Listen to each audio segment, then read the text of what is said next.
Hello there, this time we've got a port of a PS5 exclusive game originally that, honestly, I didn't think we were going to get back when it came out. This is Stellar Blade, and I assumed that the PS5 was going to hold onto this one with the death grip and never let go. But not only did we get a port of it, the port is pretty good actually. It runs fantastically on my machine and seems pretty well optimized. I haven't noticed any hitching or frame rate loss during heavy action, and that's with everything maxed out. It's got all the options you'd want for customizing it and scaling it to your machine, and we can even turn off post-processing things separately, like motion blur and depth of field. Too many games bind those things together under a vague post-processing option that affects everything at once. With all the options available, I do think most people will be able to get this to run well, barring absolutely ancient hardware, although since it was a PS5 game, that does mean that an SSD is required. Your load times will thank you. The most impressive thing to me, though, is how well it runs on the Steam Deck. I put about 20 hours into it on the deck, and it's a surprisingly pleasant experience. With low settings, it tends to keep a solid frame rate, even in hectic areas. The visual detail obviously suffers, it takes a hit, but in motion, the game still looks pretty impressive considering what it's running on. Given the game's focus on parrying, input lag is a very important thing to consider, so it's nice that it tends to run without constant dips that could screw up your timing. Speaking of how it looks, the game is pretty gorgeous most of the time. Environments in particular are really nice to look at with tons of moving parts and loads of visual detail down to the discarded trash on the ground. They tend to have a great sense of scale and a lot of things to see in the distance. The environments also vary quite a bit. You'll start out in an overgrown post-apocalyptic Earth city, but soon you'll wind up in a big scorched desert wasteland. You'll also visit some sci-fi themed areas like creepy underground labs and big orbital platforms full of still working machinery. Character models are also highly detailed, with a mostly realistic style that's just a bit stylized, kind of like how something like Nier Automata looks. In fact, there are lots of similarities to that game. You're a lady with a big booty and a sword, exploring the post-apocalyptic Earth where there was a machine uprising, and you have a pet drone that doubles as a gun. I think the inspirations are pretty clearly displayed here. Characters tend to, jiggle and move exactly how you'd think they would, and hair has some pretty impressive physics tied to it as well. I think where the models are at their most interesting, though, are the enemies. Many of your enemies are these organic, twisted, almost necromorph-like things called natibas that have a wide variety of appearances. Most of them are super gross and drive home the point that they're a mysterious organic infection really well. But despite how busy and crazy enemies can look, they still have a very defined weapon area that their attacks are going to come from, so you know where to watch for dodge and parry timings. You'll also be facing off against mechanical enemies, machines infected by natibas, and these look awesome. Some of them are clearly old, scrapped technology that looks clunky and imperfect, but some others are sleek and weaponized, giving them a futuristic killing machine look. The machine enemies in particular are super well animated so that they can be covered in weapons and you can still tell when an attack is about to come out. Overall, the game's characters, environments, and enemies look great, with a pseudo-realistic yet stylized look to them that does an excellent job at giving you plenty of impressive stuff to look at while drawing your eye to the most immediately important parts. As far as sound goes, they definitely knew what they were doing because the soundscape is great. Combat sounds impactful and frenetic, with fleshy hit sounds for the natibas and more metallic scraping sounds against the robots.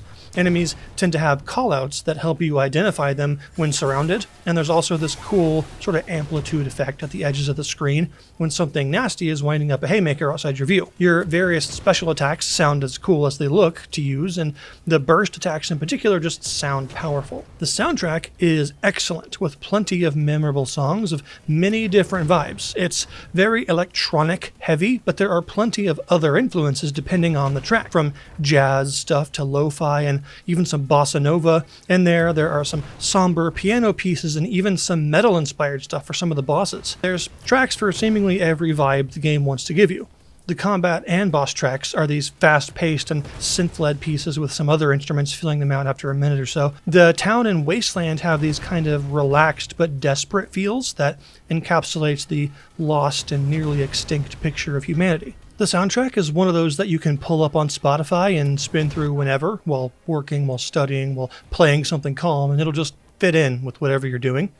I think overall it has this cinematic and hopeful vibe. Above all the action and even some horror elements, it just has a feeling of rising up through challenge and coming out on top. I didn't really have any expectations for the music, having no info originally on who was involved, but it wound up being one of my favorite elements of the game, and it'll be a constant companion in my Spotify as one of those albums I go through whenever the vibe strikes. Gameplay-wise, there's a lot to talk about. This is a spectacle fighter like Nier Automata or Devil May Cry. I've heard some people try to call this Souls-like for some reason, but it's not. It has enemy respawning rest points and a charge-based healing system, but so does Clair Obscur, and that's not a Souls-like either. Hack and slashes with parrying go back at least to Devil May Cry 3, and even stuff like Metal Gear Rising as well, both long before Sekiro. Most of what you're doing will be combat in arenas of enemies, usually vastly outnumbering you. Combat is based around having a parry and a dodge and knowing when to use them correctly. Most attacks can be parried with the proper timing, and I've noticed the timing in this game can be really narrow. You can even parry several times in rapid succession, but the timing for that is even harder. Enemies have a series of orange pips beneath their health gauge. These deplete as you parry them. Once they're gone, the enemy will get stunned and allow you to do a hugely damaging follow-up attack. This is especially important against bosses, but as you'd expect, bosses have to be parried many times to get knocked off balance like that. The parrying in this game is precise and satisfying, with plenty of enemy types to learn the parry timings of. There are also glowing attacks an enemy can do. A yellow one means unblockable and unparryable. You gotta dodge those. And perfect dodges give you a brief after-image effect as well as a bit of a time slow. Blue glows have a specific response. If you press forward and dodge right before they hit you, you'll blink behind the enemy and get some free hits in. Purple glows are called lethal attacks.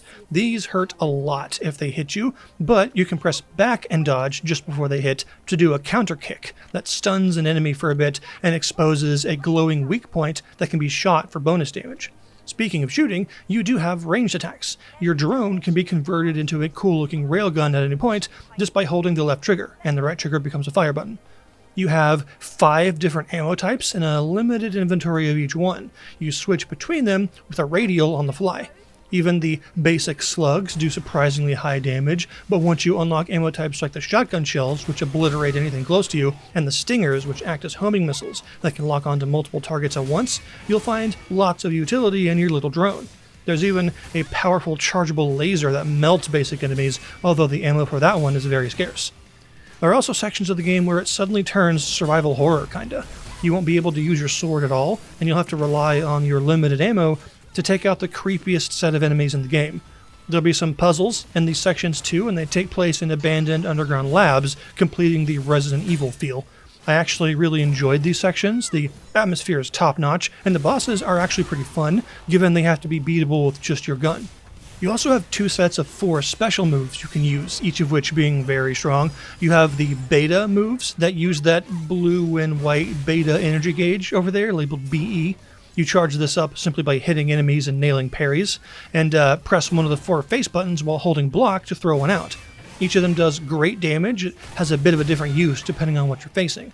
You can charge up this meter very fast, so you shouldn't be afraid of mixing them into your combos frequently. The red meter above it is burst energy. Burst moves are much stronger attacks done by holding down R1 and hitting a face button.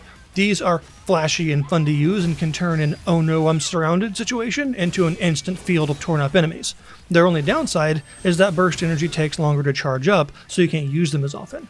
After a certain story point, you'll also get something called tacky mode. This is basically your devil trigger. Charge it up by smacking things and click both sticks to transform, giving you a new weapon and wings to decimate the entire battlefield. You'll get all new combos and attacks with extra reach, and a set of 4 skills, kinda like your burst attacks, that are extra powerful. Tacky mode doesn't last long though, so make the most of it, although it doesn't really take much time to charge it back up either. Also, one thing you may notice is that both you and the enemies have an extra gauge next to your health. This is a shield. As long as you have shield, damage your health takes is drastically reduced. Same goes for the enemies, so overwhelming this shield is extra important in the early stages of a battle.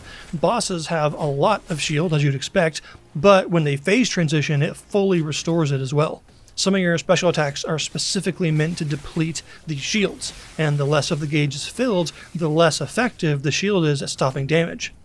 You do have an experience-like system. Killing enemies and completing quests will fill the bar, and every time it fills, you'll get 1 skill point. You can use the computers at checkpoints to spend those points in any of several skill trees. There's a tree for your sword combos, one for your beta skills, another for survival skills, and so on. Most nodes in the trees cost more than one skill point, with some costing 5 or 6, so you'll have to save up for the shinier stuff. You don't have to worry about losing points or experience on death, by the way. You lose nothing and simply go back to a checkpoint. I personally like the addition of the skill trees because none of the nodes are boring tiny percentage increases to things. All of them are meaningful new effects. The checkpoints have some other things to do at them as well as resting and skill treeing. They allow you to listen to music, which is pretty cool. The bigger checkpoint variants also have a big upgrade bench that lets you do several other things. You can spend upgrade resources to increase your sword's attack power, increase the amount of healing charges you have, and increase the number of slots in your equipment for these passive augments that enhance various things. You can also spend drone upgrades in here doing things like unlocking new ammo types for your drone, as well as enhancing your ammo carrying capacity. You also have these things called exospines. At first, you can only equip one, but eventually you'll get a second slot. They are rare to find, but have a series of powerful passive effects that are themed. So you may get one that's all about healing effects, and another one that focuses on using lots of beta skills. When you first get one of these, only the first of its effects will be available, with the other two locked. You can spend a resource you'll find all over the place, really, to upgrade them and unlock their other functions. These are really strong, so it's worth keeping on top of them and finding a combo that works well for you. Of course, another important aspect of the game is playing dress-up. You can find, be rewarded with, and buy all sorts of nanosuits, costumes for Eve to wear. Some of them you'll have to craft at those benches with another resource that tends to drop everywhere. There are a large number of these. It's one of the game's favorite things to reward heavy exploration and platforming with, so you'll always have a good number of new outfits to try on. These are purely cosmetic, by the way. They don't have any stats connected to them, which personally I prefer because it's basically the essence of things like Fashion Souls without having to worry about which suit is viable or whatever. The developers clearly went crazy with these and put in every idea they could think of, and I think that's pretty great. You also have some consumables like healing potions and deployable regen fields and grenades and other stuff like that that can be bought at checkpoints and auto-populate from your storage when you aren't maxed out. Ammo can be bought in the same way. Enemies tend to drop cubes of gold that you hoover up by holding the right trigger down after combat. This gold can be used in several shops for various things, including giving yourself a new hairstyle, by the way. There are also Vitcoins, which you need to activate each checkpoint, and there's also a shop that accepts them. Basically, there are loads of materials and resources that'll pop out of enemies and crates all over the place. Boss fights are pretty good stuff, I feel. There are a decent number of bosses, some of which are optional, which is always cool to find. They are of the lots of different attacks to learn in multiple phases type. I like the fact that they don't have a tremendous amount of health. The boss fights are generally over in a few very hectic minutes. Once you deplete their shields, you'll notice that their health gauge tends to be shaved down pretty rapidly. The difficulty and complexity of the bosses comes from the sheer number of attacks and cues and timings you've got to learn. Getting down a good rhythm for parrying them is necessary to get past them, and they'll always be ready to throw in unblockable or lethal attacks suddenly to keep you on your toes. It's a very rich feeling game to play. It feels like every aspect of it was lavished with love while it was being developed, and as a result, it's just full of stuff to do and find. I will admit, though, there's one aspect I'm not as much of a fan of. That's the puzzle and platforming sections. Many of the platforming bits are totally fine and go by easily, but a few stick out as being very annoying. The same goes for the puzzles, many of which are fine, but some of them are just not fun at all. The game has a problem of suddenly throwing you into a puzzle without telling you the rules or what it even expects you to do with it, and you just have to figure it out. Except most of these puzzles are timed, so you don't have long to figure them out before you lose and have to start over. The orbital platform area specifically was just the worst for this, with plenty of unintuitive platforming and unnecessary puzzles clogging up what could have been a fantastic level due to the way it looks and the fun enemies to fight. But aside from those puzzle segments I feel just interrupted a good area and weren't fun to solve, I think most of the game is fantastically well made, with loads of high points to keep you playing it. It was clearly a labor of love from its creators, and that love translates to a detailed and fun world to explore, with pretty hype combat and occasional puzzles that feel completely unnecessary. Stellar Blade is the kind of game that sticks with you because of its solid combat and fun world design.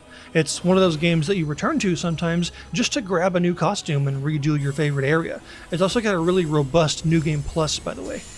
It's got some staying power, which is nice. It's not uncommon for a playthrough to reach the 40-hour mark. I'm really glad this ended up on PC. I think it fits well and looks great maxed out, plus there's a long history of excellent games like this getting PC releases. It would have been a shame to have something this good anchored to an expensive brick with only a few other games. I'd say it's 100% worth the price. It does almost everything it tries very well, and the excitement of its moment-to-moment gameplay is enough to get past the annoying bits. I'll put the link to the Steam page down below so you can check it out. Thanks very much for watching, and I'll see you next time.